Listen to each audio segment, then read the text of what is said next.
Odinga ponono ne gidhi gitieko winjruok e twak mano mosebedo kawachore ni koro dhi nyime. Mano ne chal noliekore nyoro e kinde ma bende jokanyo mag riwruok mar One Kenya Alliance ne olando keto winjruok e kindegi ka jotelogo noriwo kanyo Kalonzo Musyoka mar Wiper, Gideon Moi mar KANU, Martha Karua mar na Kenya kaachiel kod Cyrus Jirongo kaka jogo ma bende koro loso riwruok manyien mar One Kenya Alliance.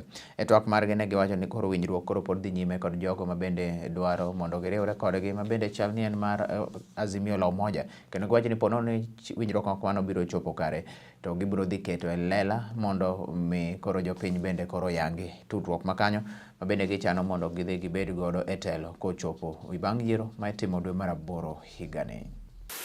We yearn for just, inclusive and prosperous nation anchored on the rule of law and equitable distribution of resources. Hence, we wish to bring the public up to speed with the progress of OCA. 1, to formally incorporate all the constituent political parties into the One Kenya Alliance. We are glad to inform Kenyans that this morning, OCA principals have signed a deed of assignment.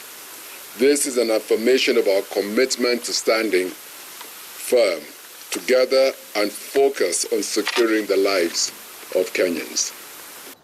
Governed by values and principles and zero tolerance to corruption, we are open to honest engagements with other political formations which share in our ideology. This shall involve structured and open negotiations which must include resolution of the country's crippling debt portfolio. We have made it clear to the Kenyan people that others are free to join us, not the other way around. We have two things in our favor: tyranny of numbers and experienced leadership. Yeah. What else will Kenyans be looking for? Experience and principle. And principled leaders. Yes. All that is combined here. We must all agree that a coalition is not a jail where the doors are closed. Yeah. The doors remain open for incoming partners, and everybody is free to exercise their